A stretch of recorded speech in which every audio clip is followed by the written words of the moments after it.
नमस्कार दोस्तों। तो आज हम अपने हिस्ट्री के टॉपिक को जो है वो आगे पढ़ेंगे।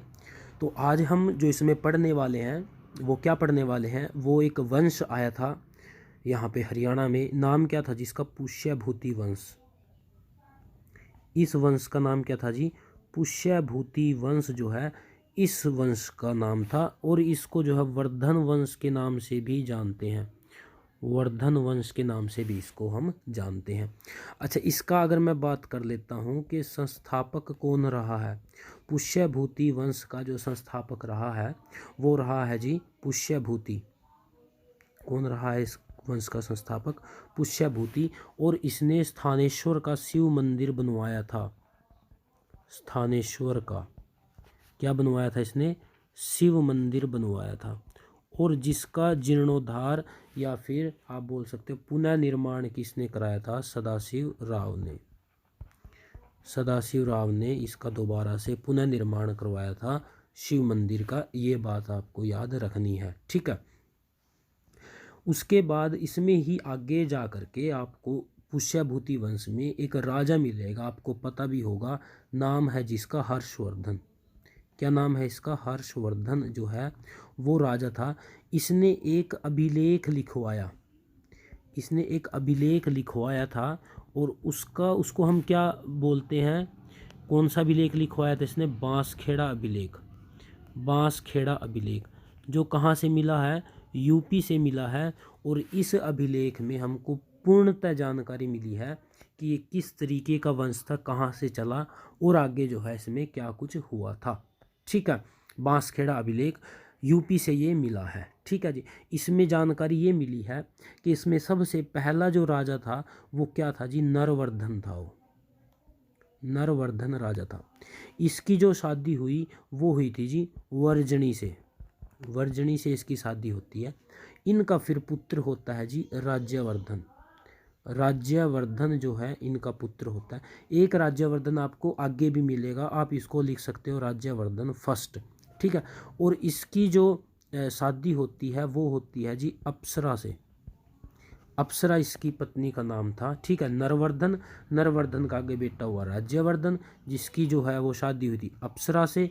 और फिर राज्यवर्धन की जो आगे संतान हुई वो कौन था जी? आदित्यवर्धन।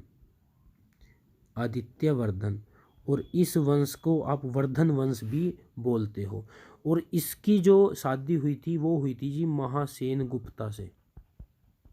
कहाँ से, किससे हुई थी जी? महासेन गुप्ता से जो है इसकी शादी हुई आदित्यवर्धन की। अब इसके आगे फिर कौन आया? आदित्यवर्धन का आगे बेटा हुआ जी प्रभाकर वर्धन। प्रभाकर वर्धन। और उसकी शादी होती है जी यशोमती से। अब इनके जो है वो 3 संतानें होती हैं। एक का नाम क्या था जी? राज्यवर्धन। इनकी 3 संतानें होती हैं राज्यवर्धन। अच्छा, राज्यवर्धन आपने पहले भी पढ़ा था तो आप इसको सेकंड बोल सकते हो। इनकी एक बेटी हुई थी जिनको नाम क्या था जिसका? राजश्री। और इनका दूसरा बेटा था, नाम है जिसका हर्षवर्धन। हर्ष के बारे में ही हम इसमें ज़्यादा जानकारी लेंगे, ठीक है, क्योंकि इसने ज़्यादा लंबे समय तक जो है वो राज किया है। राज्यवर्धन, प्रभाकर वर्धन का राज्यवर्धन, एक राजश्री और एक था हर्षवर्धन, ठीक है। तो अब देखो क्या था, गुप्त वंश के पतन के बाद जो है वो छोटे छोटे राज्य जो इंडिया में है वो बनने स्टार्ट हुए। किस किस वंश के बाद जी? गुप्त वंश के बाद, ठीक है। गुप्त वंश के बाद इंडिया में क्या आया? भारत में आया कि छोटे छोटे राज्य जो है वो बनने जो है वो स्टार्ट हो गए थे। तो उसी समय छठवीं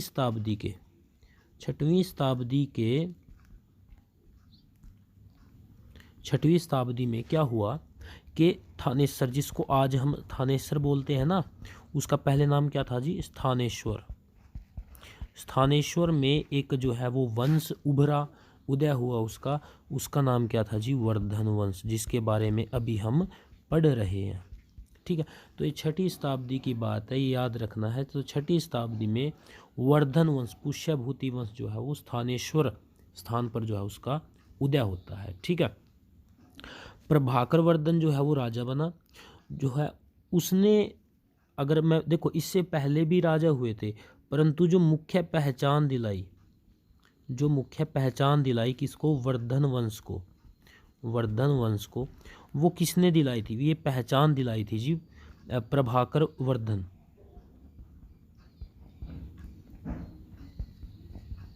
वर्धन। इसने ऐसा क्या किया था जी, इसने जो है वो हुणों को हरा दिया था। हुणों को क्या किया था, जिसने हराया था। ये बात आपको याद रखनी है, ठीक है। वैसे तो पहले भी जो है वो राजा हुए थे, और स्टार्टिंग से कौन कौन से राजा थे मैंने आपको बता दिया, ठीक है। बट जो है वो मुख्यतः जो अगर मैं बोलूँ कि एक पहचान दिलाई वर्धन वंश उभर करके आया, वो प्रभाकर वर्धन के नेतृत्व में आया, क्योंकि इसने हुणों को जो है वो हरा दिया था। ओके। अब प्रभाकर वर्धन की एक बेटी थी राजश्री, ये अच्छे से पढ़ना आप। राजश्री जो है वो बेटी थी, इसकी शादी कहाँ से, एक राजा होता है मोखरी का राजा, ये यूपी और बिहार का जो एरिया था वहाँ का राजा था। नाम क्या था जी, मोखरी का राजा था, नाम था उसका ग्रहवर्मा के साथ जो है इसकी शादी हो जाती है राजश्री की। तो ग्रहवर्मा के साथ राजश्री की जो है वो शादी हो जाती है। अभी आपको बता दूं, ग्रहवर्मा के एक राजा थे, इस ग्रहवर्मा के राजा नहीं थे वो, मतलब वो राजा थे मध्य प्रदेश के, जो आज के समय मध्य प्रदेश है ना, वहाँ के एक राजा थे जिसका नाम क्या था, जिसका नाम था जी देवगुप्त, जिसका नाम क्या था, देवगुप्त। इनके साथ इनकी जो है वो अच्छी नहीं बनती थी। तो अब होता क्या है, देवगुप्त जो है वो ग्रहवर्मा के ऊपर अटैक कर देते हैं और इसको मार देते हैं। किसको मार देते हैं जी, ग्रहवर्मा को देवगुप्त मार देते हैं, ठीक है। और क्या करते हैं, इसकी जो पत्नी थी राजश्री, उसको क्या बना लेते हैं जी, बंदी बना लेते हैं। देवगुप्त ने किसको बंदी बना लिया, राजश्री को, और मार किसको दिया जी, ग्रहवर्मा को, ठीक है। उधर क्या होता है, जो प्रभाकर वर्धन था, कौन था, प्रभाकर वर्धन की जो है वो मृत्यु हो जाती है। तो प्रभाकर वर्धन के बाद इनके बेटे कौन है, नाम है जिसका राज्यवर्धन जो है वो राजा बनते हैं। और ये राज्यवर्धन कौन से थे, सेकंड। तो राज्यवर्धन सेकंड जो है वो राजा बनते हैं, और फिर वो क्या करते हैं, देवगुप्त को जो है, जो देवगुप्त था ना, ठीक है, उसको जो है वो मार देते हैं, ठीक है। देवगुप्त ने किसको मारा था, ग्रहवर्मा को, और राज्यवर्धन फिर किसको मार देते हैं जी, देवगुप्त को जो है ये मार देते हैं। अभी देवगुप्त को जो है वो मार देते हैं, तो देवगुप्त का जो है एक मित्र था शशांक, देवगुप्त का मित्र था, कौन था, शशांक। ये जो शशांक था, ये असम की साइड का जो इलाका है, उस साइड का जो है ये राजा था। फिर अभी ये देखो, देवगुप्त को राज्यवर्धन ने मारा, और उसके बाद फिर क्या है, देवगुप्त का मित्र था शशांक, और शशांक फिर क्या करता है, धोखे से जो है वो राज्यवर्धन को मार देता है। और जो देवगुप्त ने बंदी बनाई थी राजश्री, वो जंगलों में चली जाती है, ठीक है, जंगलों में वो चली जाती है। अब देखो, राज्यवर्धन मर चुका है और देवगुप्त मर चुका है, शशांक ने मारा है। अब राज्यवर्धन का भाई था छोटा, नाम है जिसका हर्षवर्धन। अब इनकी एंट्री होती है, ये जो है वो राजा बनते हैं जी 606 ईस्वी में। 606 ईस्वी में ये राजा बनते हैं, और फिर क्या करते हैं, अब जो है ये शशांक को मारेंगे, और साथ में जो है अपनी बहन को वो बचा करके, मतलब ढूंढ करके लेके आएंगे, ठीक है। अच्छा, उससे पहले आपको मैं बता दूं कि वर्धन वंश की जानकारी, कई चीज़ें हैं जिनसे हमको वर्धन वंश की जानकारी मिलती है, तो वो भी आप लिख लो एक बार कि वर्धन वंश की जानकारी कहाँ कहाँ से हमको मिलती है। बाणभट्ट जो है रहते थे कहाँ पे, हर्षवर्धन के समय में रहते थे, उसके दरबार में। उन्होंने लिखी थी हर्षचरित लिखी थी। तो इसमें जो है हमको हर्ष के बारे में, वर्धन वंश के बारे में मिलता है। एक व्यक्ति आए थे, हेन सैंग जो है एक ट्रैवलर थे, ये आए थे, इन्होंने लिखी थी सी यू की पुस्तक लिखी थी, उसमें भी वर्धन वंश की जानकारी मिलती है। एक व्यक्ति थे कलहन, उन्होंने लिखी थी राजतरंगिणी लिखी थी, इसमें भी जो है वो वर्धन वंश की जानकारी मिलती है। और एक अभिलेख थे ए होल के अभिलेख, इसमें भी वर्धन वंश की जानकारी मिलती है। आपको मैं बता दूं कि जो अभी हर्षवर्धन है ना, इसकी जो है वो इसका युद्ध होता है जी, एक व्यक्ति थे पुलकेशिन सेकंड, उनके साथ इनका जो है युद्ध होता है। वो महाराष्ट्र की साइड के एक राजा थे पुलकेशिन सेकंड, उनके साथ हर्षवर्धन का युद्ध होगा और उसमें हार हो जाती है जी, किसकी? हर्षवर्धन की। तो ये जानकारी भी कहाँ से मिली है हमको? एहोल अभिलेख से मिली है। इसके बारे में भी मैं आपको आगे फर्दर वीडियो में वो मैं बताऊंगा, ठीक है। चलो, अब हमने क्या किया था, 606 में हर्षवर्धन को जो है वो राजा बना दिया था, ठीक है। फिर हर्षवर्धन क्या करता है जी, अपनी बहन राजश्री को ढूंढ लेता है जंगलों में और उसको राजश्री को बचाता है और उसको रानी बनाता है जी, कन्नौज की रानी बना देता है। अभी कन्नौज की रानी बना देता है, बट साथ में क्या क्या करता है, एक तो इसकी जो हर्षवर्धन था, इनकी जो राजधानी थी वो थानेश्वर थी, परंतु अभी इसको कामकाज कन्नौज का भी देखना था। तो ये क्या करता है, अपनी दूसरी राजधानी बनाता है। किसको बनाता है? ये कन्नौज को दूसरी राजधानी बनाता है। ये चीज़ आप याद रखोगे। एक तो ये चीज़ याद रखोगे कि 606 में ईस्वी में हर्षवर्धन जो है वो राजा बना। दूसरी राजधानी क्या बना इसने? कन्नौज को बनाया था दूसरी राजधानी, ठीक है। अच्छा, पहले मैंने आपको बताया था कि प्रभाकर वर्धन ने हूणों को हराया था। इसका मतलब ये है कि हूण जो है लगातार आक्रमण कर रहे थे, ठीक है। तो ये भी चीज़ याद रखनी है, कई बार क्वेश्चन ये पूछ लेता कि कौन सी जाति जो है वर्धन वंश के समय हरियाणा पर आक्रमण करती थी। राइट आंसर क्या होगा जी? हूण जाति जो है वो हरियाणा पर अटैक जो है वो करती रहती थी।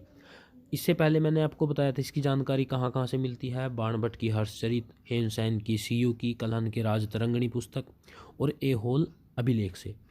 जो ये व्यक्ति आया था हेनसेंग,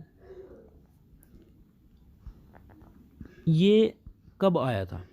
ठीक है, ये कब आया था? ये जो है वो 629 ईस्वी में जो है वो आया था। और इसने पुस्तक कौन सी लिखी थी जी? सीयू की। और इसको प्रिंस ऑफ ट्रैवलर भी कहा जाता है, राजकुमार कहा जाता है, जो ट्रैवलर का राजकुमार था। और इसको आधुनिक भारत का शाक्यमुनि, आधुनिक भारत का शाक्यमुनि भी इसको जो है वो कहा जाता है। याद रखना किसको? हेनसेंग को, ठीक है। और इसको दूसरा क्या कहा जाता है जी? इसको दूसरा कहा जाता है कि ये प्रिंस ऑफ ट्रैवलर था। ओके, ये चीज़ आपको याद रखनी है। अच्छा, अभी 629 ईस्वी में तो ये इंडिया में आया था, और हरियाणा में ये कब से कब तक रहा, ये भी क्वेश्चन आ सकता है। तो 634 से 644 तक हेनसेंग जो है वो हरियाणा में रहा था, ठीक है। अच्छा, हेनसेंग की कौन सी पुस्तक थी? सीयू की। अच्छा, और भी आ सकती है रचना। तो बाणभट्ट की कौन कौन सी रचना रही है? बाणभट्ट की रचना, बाणभट्ट की एक सबसे पहले तो मैंने आपको बता दी थी, हर्षचरित रही है, हर्षचरित। और दूसरी थी इसकी कादम्बरी, दूसरी इसकी क्या थी जी? कादम्बरी। अच्छा, हर्षवर्धन भी जो है वो लिखते थे, हर्षवर्धन भी लिखते थे, उन्होंने भी लिखा है। एक तो नागनंद उसकी पुस्तक थी नागनंद। एक थी प्रियदर्शिका, एक क्या का नाम क्या था? प्रियदर्शिका। और एक का नाम था जी रत्नावली। ये तीन तो इसकी और दो इसकी, दोनों का जो है वो नाम याद आप रखोगे। एक बात और बता दूं, हर्षवर्धन ने ही कुंभ के मेले की शुरुआत की थी। कुंभ के मेले की शुरुआत किसने की थी? हर्षवर्धन ने जो है वो की थी। मैंने आपको बताया था कि एक व्यक्ति थे पुलकेशिन सेकंड। अच्छा, तो मैं आपको बता देता हूँ और भी इसके बारे में जानकारी। पुलकेशिन सेकंड, अब क्वेश्चन ये आ सकता है कि किस समय इनका जो है और हर्षवर्धन का जो है वो युद्ध हुआ था। हर्षवर्धन का किस समय युद्ध हुआ था? 634 ईस्वी में जो है इनका युद्ध हुआ था, और उसमें कौन जीता था? पुलकेशिन सेकंड जीता था। अच्छा, ये किस वंश का जो है वो राजा था? वो चालुक्य वंश का राजा था। चालुक्य वंश का ये राजा था। किस नदी के किनारे हुआ था? तो नर्मदा नदी के किनारे जो है इनका युद्ध हुआ था। और इसके बारे में कहाँ से हमको जानकारी मिलती है? ऐहोल अभिलेख से हमको इसके बारे में जानकारी मिलती है। कई बार ये भी पूछ लेता है कि हर्षवर्धन जो है वो किस धर्म को मानते थे? हर्षवर्धन जो है वो बौद्ध धर्म को मानते थे। किसको मानते थे जी? ये बौद्ध धर्म को मानते थे। और इसमें भी एक शाखा है, महायान शाखा। महायान शाखा के ये क्या थे? अनुयायी थे। अनुयायी थे ये, ठीक है। ये चीज़ जो है आपको याद रखनी है। अच्छा, हर्षवर्धन ने अभिलेख लिखवाया है जी, कौन सा? बांसखेड़ा। बांसखेड़ा अभिलेख, जिसमें पूरी की पूरी जानकारी जो है वो मिली है। कई बार पूछ लेता है कि बांसखेड़ा अभिलेख की जो लैंग्वेज थी वो कौन सी रही थी? वो इनकी लैंग्वेज ब्राह्मी और संस्कृत रही थी। ब्राह्मी और संस्कृत लिपि में जो है इसको लिखवाया गया था, ठीक है। अच्छा, एक चीज़ और है आपको कि हर्ष का जो शासनकाल है वो कब से कब तक रहा? इसका शासनकाल 606 से लेकर के 647 ईस्वी तक रहा है, और उसके बाद इसकी फिर क्या हो जाती है जी? मृत्यु हो जाती है। अब ये हर्ष का जो वर्धन वंश था ये ख़त्म हो चुका है, और इसके बाद फिर अब कौन आएगा? इसके बाद आएगा जी वंश गुर्जर प्रतिहार वंश, और जिसके बारे में हम आगे नेक्स्ट वीडियो में पढ़ेंगे।